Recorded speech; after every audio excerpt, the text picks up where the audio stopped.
Վարչապետ Նիկոլ Փաշինյանն անդրադարձել է Ադրբեջանի նախագահի այն հայտարարությանը, որ ժամանակակից Հայաստանի տարածքում գրեթե բոլոր տեղանուններն ադրբեջանական ծագում ունեն, ով է ասել, որ այս անուններն ադրբեջանական են, դրանք թուրքական են, պարսկական, արաբական, մողոլական, տեղ-տեղ էլ կլինեն ռուսական, եւ ինչ ոչ մի բան էլ չի փոխում, հայտարարել է վարչապետը։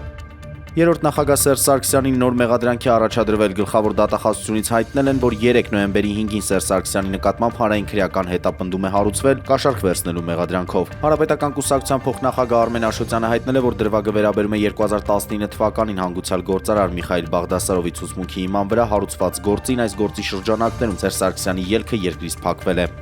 Կառավարության այսօրվա նիստի չզեկուցվող նախագծերի թվում ազգային անվտանգության ծառայությունում արտաքին հակահետախուզական ստորաբաժանում ստեղծելու մասին օրինագիծն է, ըստ այդմ ստորաբաժանմանը իրավասություն կտրվի պետական եւ տեղական ինքնակառավարման մարմիններից կազմակերպություններից անհատույց կերպով ստանալու հասանելիություն իրենց գործունեության համար անհրաժեշտ տեղեկատվական համակարգերին, այդ թվում հեռակա հասանելիության ռեժիմում։ Ադրբեջանական ԶԼՄ-ները հաղորդում են, որ այսօր Բաքվում ՀԿ-ների պետական աջակցության գործակալության նախաձեռնությամբ տեղի է ունեցել այսպես կոչված վերադարձ Արևմտյան Ադրբեջան թեմայով հանրային քննարկում։ Մոդերատորը հայտարարել է, որ Հայաստանի տարածքում խաղաղ ճանապարհով ադրբեջանցիների վերադարձը մարդու իրավունքների հիմնարար հարց է, ինչպես նշել է նախագահ Ալիևը։